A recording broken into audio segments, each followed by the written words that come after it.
Have you ever noticed that some of the hardest topics to teach in statistics are actually the topics students think are easy? A lot of students know how to draw a simple graph and calculate values like mean, median, and mode before they ever step foot into a statistics classroom. So, if we spend too long on direct instruction or repetitive procedural practice, students get bored and disengage very quickly.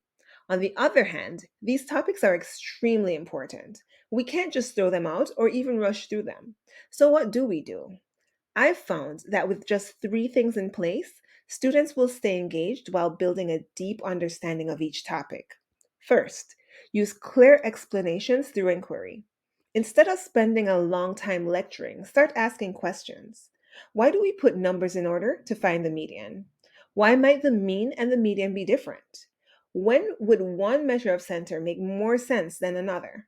The right questions activate prior knowledge and get students thinking analytically very early in the learning process. Second, make sure to have supplementary explanations readily available.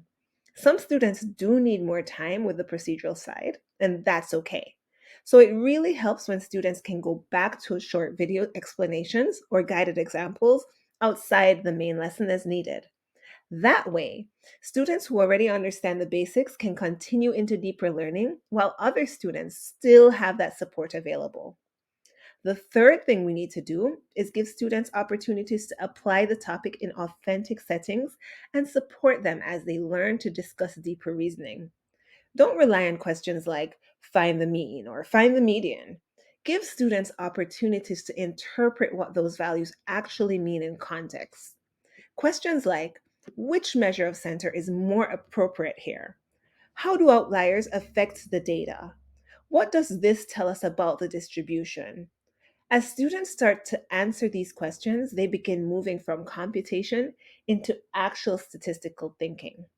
If we do all of these three things well, students not only master foundational topics, they begin engaging more deeply with statistics. Are there any topics that you found surprisingly hard to teach for this reason?